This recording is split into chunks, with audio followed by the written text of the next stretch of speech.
Well, the day has finally come to take this JS apart. I've been wanting to do it since January. It's now end of May for whoever's watching this, because I probably won't put the video up for another 2 months, because that's how I am. Gotta take the higher ringer bolts out around the slew bearing in there, the top row, and lift the machine up with the jack behind it, and then lift it up with itself and blank all the pipes, take the little centre gear out in the final drives there, and pull the undercarriage out from underneath it. First I'll clean the mud off the tracks here. I didn't have the spade with me the other day. I went to fetch the machine on Sunday and didn't have the spade with me, so I didn't clean them. I don't like cleaning them on the yard. They get mud on the yard. Since it's a stone yard, gets dirty easily. I might jack it off the low loader, not a stack of logs or bits of wood or whatever. I got some 12-inch square oak posts. I got about 6 of them to stack up, but I think it'll be a bit safer on the trailer. The trailer will bend over this way a bit, but there won't be that much weight on it without the undercarriage really. Half of it will be on the boom, well, a third of it will probably be on the boom, and 2/3 will be on the counterweight on the trailer. It'll be no heavier than the machine is on the trailer like this anyway, for the axles of the tyres being on one side. The undercarriage probably weighs 5-6 tons. Without the top, it'd be not far off half the weight of the machine. I got the new swivel bearing here. It's been here for about a week now. Well, last Thursday, it's Tuesday now. It's just after the bank holiday, so I'll get this fitted in these next couple of days now, hopefully. And then we'll have a operating JS again. It does work like it is, it just clunks and it rocks. I think it's only got about 3 or 4 ball bearings left in it. I've got some ram seals coming from a company that's interested in working for me, that sells parts for machinery, to put in this ram. So he's sending me a seal kit. It was like less than half the price of a genuine JCB one, but where do JCB get their parts from? They don't make them. This ram, I noticed the Cobelco machine has the exact same ram. It's an Asian ram. The fact that it says JCB on it doesn't mean that it's better made. I think all the Asian kit is as well made as anything by now. The Chinese stuff and everything's pretty good. Depreciation may be a bit bad on them, but they're no worse machines than these. I think they're better, to be honest, some of them. But that's just my opinion, it's not fact. We'll see how those seals go. If they hold oil, they're good seals. If they hold oil for 10,000 hours, they're very good seals.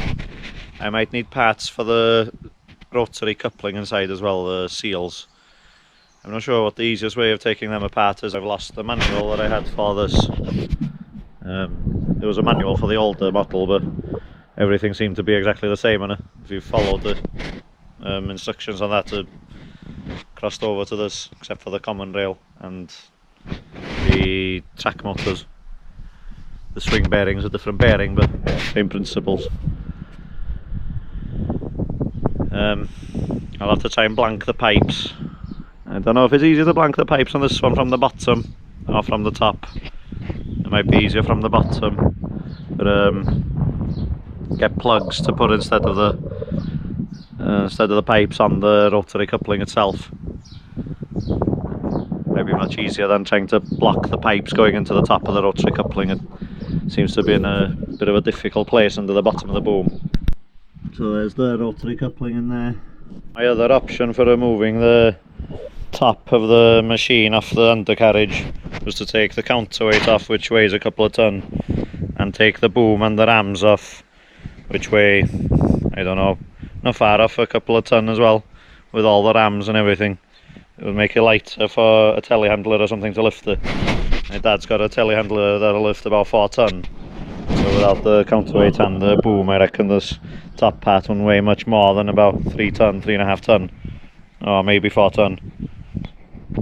Just put a chain around 2 chains around the pin, put the pin back in after taking the boom off, and put the bolts holding the counterweight back in at the back, bolt the chain in place, maybe make a couple of eyes or something for it, and you can lift it up with the telehandler just above the cab level here so the chains won't be fouling on the cab.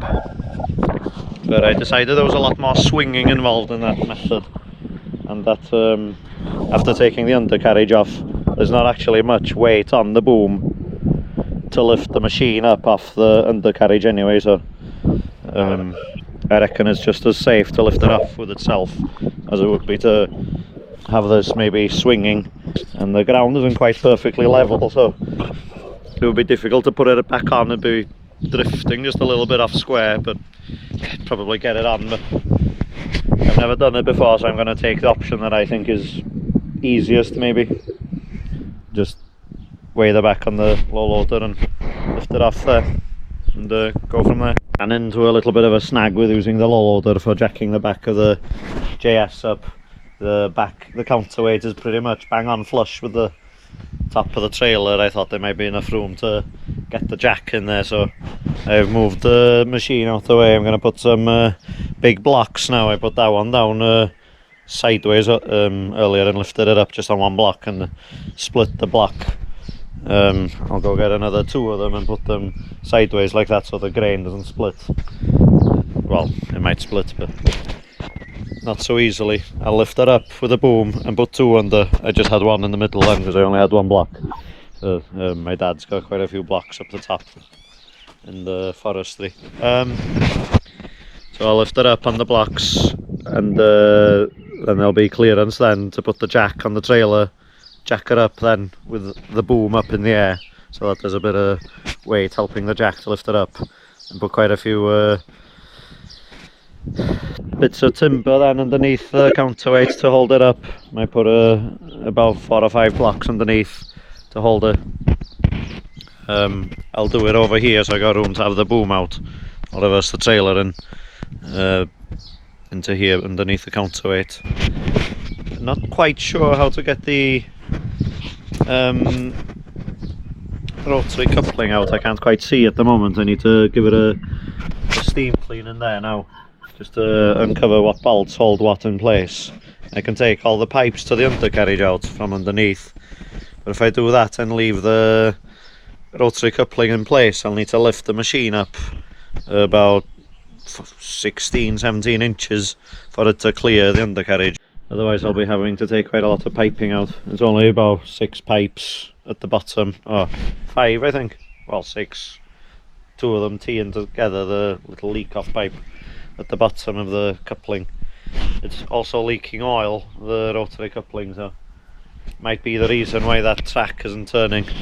Bad seals, maybe it's just got a loose pipe, or a cracked pipe, or a split pipe, so we'll see. But that track motor turns when it's in neutral when you're driving this one. It might be to do with this not quite being in neutral to have the brake on properly, or the seals inside the rotary coupling are allowing the brake pressure for that one and the drive for the motor to leak back into return or leak into the outside world, either or. So there'll be a reason why that track turns. Might have the track motor itself might still be good. I've upped the pressure in the relief valves and I want to see if it would be any better, and it wasn't. But I think we might just be leaking in the coupling, so I'll check the coupling first. It'll be the cheapest job to do, not the end of the world to put new seals in it, even though I'll take it apart and put new seals in it, even though the coupling might be alright. like not too bad, you know, it's good then anyway. Save changing the motor. I'd like to keep the motor going as long as it'll go, to be honest. Well, I'm going up the road now to get some 12-inch posts, 12 by 12 posts. The low loader plan wasn't going to work. It was a little bit, I was having to put blocks underneath the tracks to lift it up enough to get the jack between the low loader and the counterweight. But I then would not be able to put the undercarriage back underneath the machine without putting it back up onto those blocks. So it was too high or too low. It wasn't going to work, so I'll get these 12 by 12 posts now, which I was going to fetch anyway, but I thought I might not need so many of them. They're quite heavy, I might have to go twice to pick them up. 3 of them might be as much as the tractor will want to carry, I don't know. Or 4. Might carry 6, I don't know. I haven't got any weight on the back. So we'll try again. I'll build the posts up behind it, or the blocks up behind it, and jack it up, and then lift itself up in that manner, using them, and then just sit the cab on some axle stands each corner then, just to hold it up. The dipper ram moves a little bit.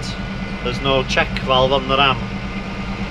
Well, there is a check valve, but there's no valves in the check valve. I took them out because the valve wasn't working.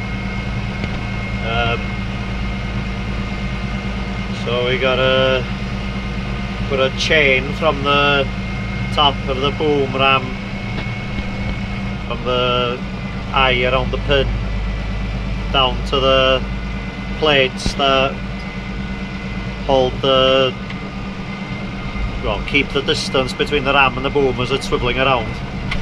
They keep the pin out as it's swiveling. There's a plate each side of the bottom of the dipper arm. So I'll put the chain from there to there, so it'll stop the arm extending out under weight while we're pulling the undercarriage out.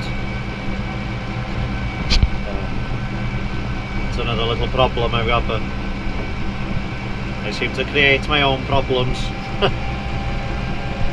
As long as I can solve them without too much hassle, it's alright. Well, these are they here, and I don't mean that community of people that don't know what they are. They're a little bit lighter than I thought they would be. They're still pretty heavy, the tractor. You can see the loader twisting a little bit.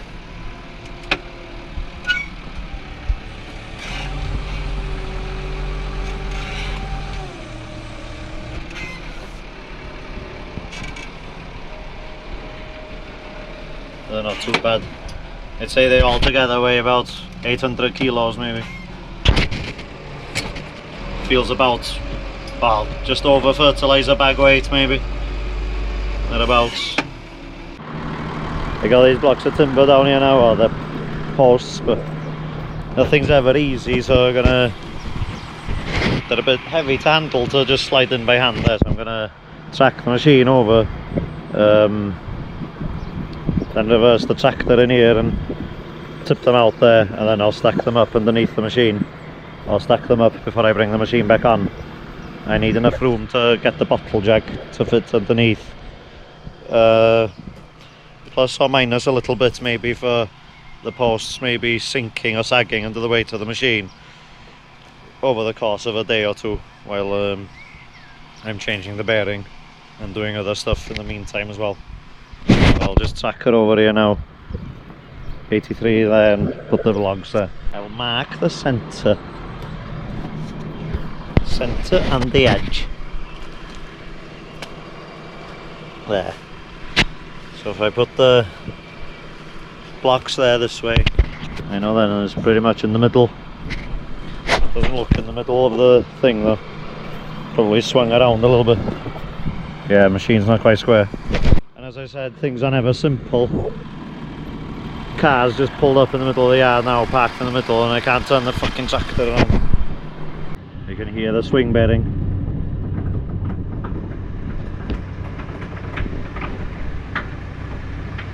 It's just popping and crunching and cracking.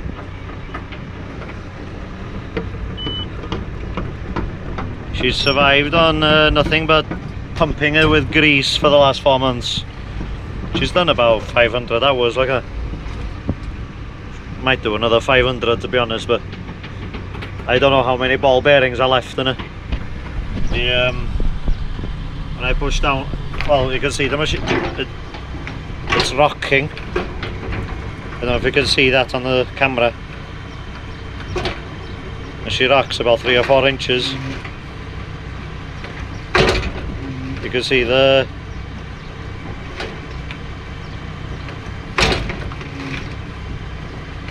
pad to the machine there. I got them, just 4 of them. Don't think I need the 5th one. Like that then. Put the jack on top of here to jack it up. And I'll be able to wedge those 8-inch blocks then underneath to build up behind it. So we can build on top of these flat. And I put some sacrificial bits on top of them just so that they don't split with the weight of the machine on them, so that they do the splitting. But I decided in the end to wrestle with a piece of wood. I just tracked that over that, then there's about an inch gap there. That's pretty much a perfect fit, and I can have the bottle jack on this one back here behind that one there. And then we can loosen, like I said earlier. I washed in here so I can see clearly now the shit is gone.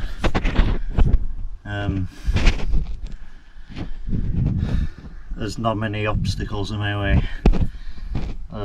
3 bolts there, that one there, that one there, and there's another one, another third of a turn around on the other side, or 120 degrees around from that one. I'll take all the 4 big pipes off. I'll have to take these 4 main feed pipes for the track motors clean off. I think is why they've got short bits here. So it links on here onto a bulkhead, and it links on here. So you can just take those pipes clean off and blank them. There, so you put a blank on there, blank on there. It's up to whoever's doing the job. If they want to blank them, you could just put some bits of rag in them to stop dirt going in them, and take the ones from the underneath out and blank them.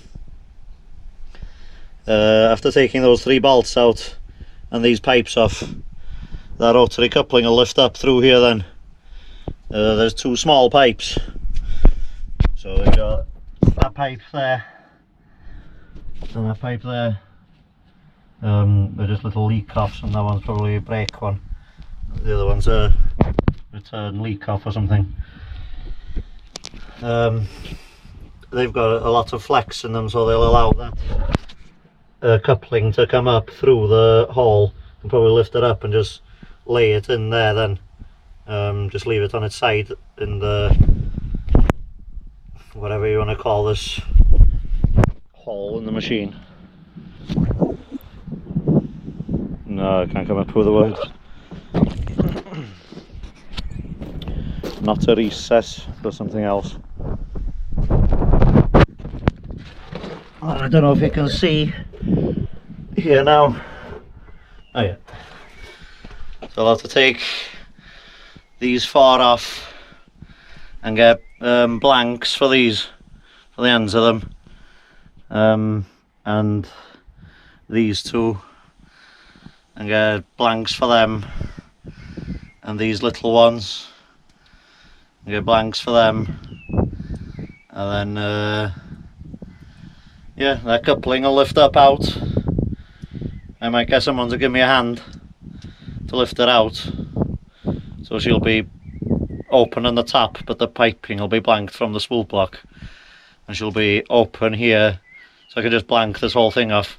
I might see if I can get a kit for this to reseal it, while it's out. I might as well take the whole thing all the way out while I'm at it. But I might do that after putting the I want to call it a fuselage, the main top structure back on the undercarriage, and then put it back in, and I'll know it's good then. We have a little bit of a leak here somewhere, but I'm not sure. It might be coming out of this, so it might be a good job anyway.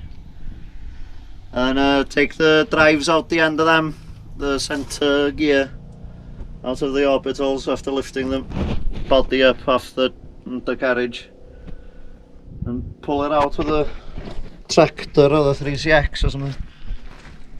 Tractor should pull it, but pushing it back in might be a bit difficult with a tractor. I could use a piece of wood against the middle of it, but it'll be out here somewhere. Aye, I'll just let you see what happens. See there, I got the 3 bolts holding the swivel coupling out. I can't get that bolt, I can't quite reach it.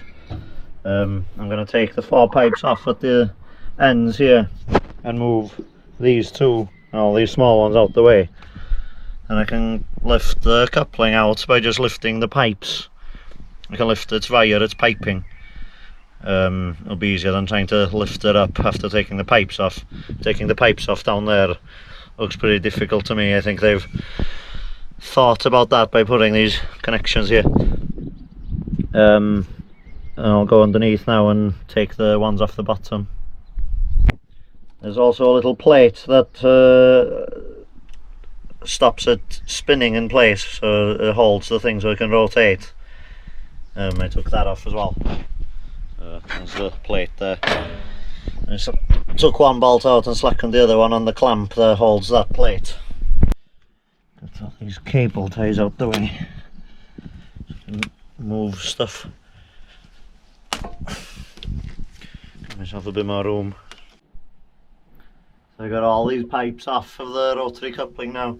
Seems to be recesses in the body up there for the fittings to come out without taking the fittings off the coupling itself. So engineers have been a bit kind with the people putting the excavator together there. Not a common thing. So I'll go up the top now and pull it out with the pipes. Well, I was going to put the camera on my head to show me pulling this coupling out here. So I'll just be lifting that out. I've disconnected all the pipes here, and all the pipes underneath, so if all goes to plan I can just grab these pipes now and lift the coupling out through this gap here and just get it orientated to go through the notches in the chassis there, or whatever you want to call it. Have a good view of there on it, I don't know.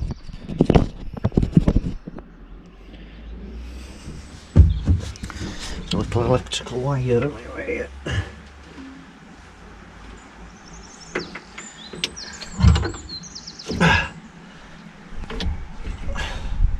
I'll take the coupling with me to a hydraulic shop, or whatever you want to call them, hydraulic place, hydraulic supplies, to get the blanks, because I don't know what sizes they are. I'm not sure what threads there either. Oh, I didn't expect it to be that heavy. Not sure where the fittings are at.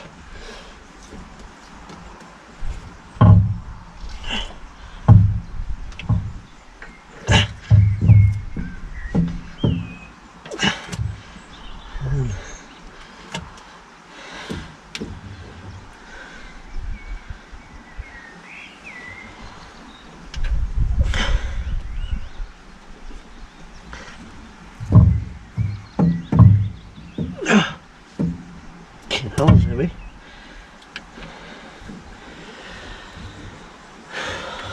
Just get 2 pipes. There's crap in the way, I can't see past the leaves and branches. The pipe's falling down now.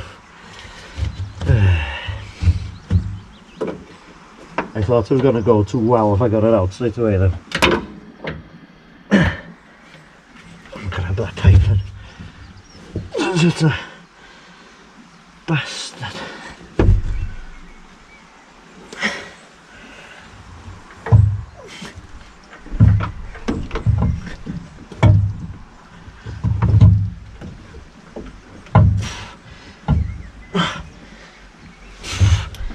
Okay, I'll take the fucking fittings off. Fucking easy.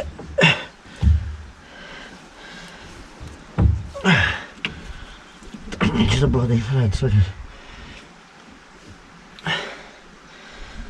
well, it's wedged now. Yeah.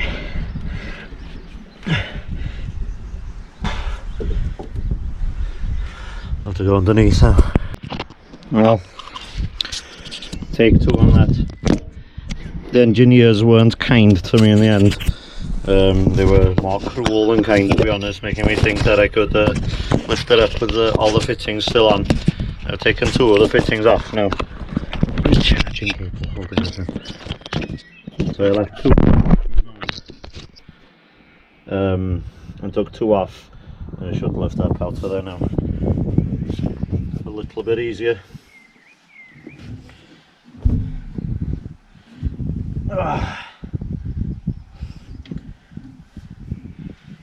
Kind of a little bit easier.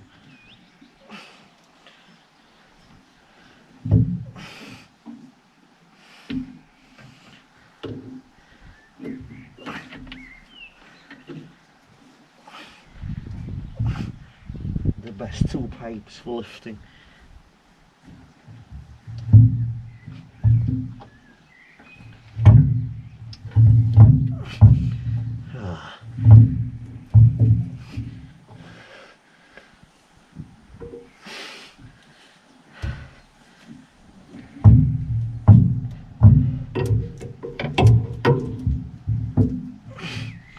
I'll have to take the bloody fitting for the small pipes off.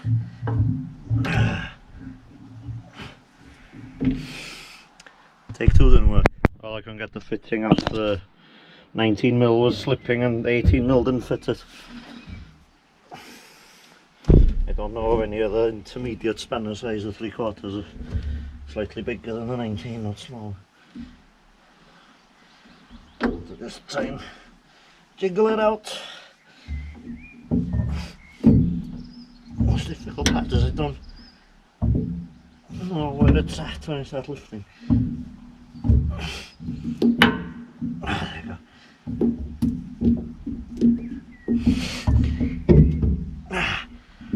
Oh, put it down for a bloody second.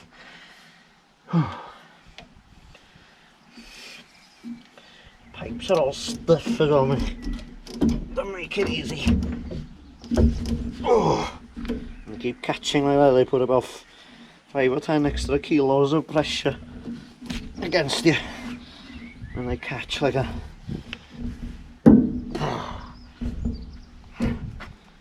Damn thing weighs about, I don't know, fucking 35-40 kilos.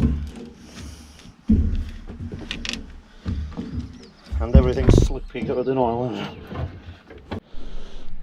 Doesn't seem to enjoy sitting upright either, and needs to battle with you till the death. I think I'll get all these parts and stuff cleaned out, but I'll pull this thing apart maybe and put new seals in it. But these fittings were loose, or two of them were loose, so it might be where she was leaking and why that track wasn't working properly. She might have been seeping oil out every time there was pressure on that track motor. Both of them on the same one were loose, which is incredible really. Not much chances of that happening, but that's how it is. So I'll take this and get the blanks for these now.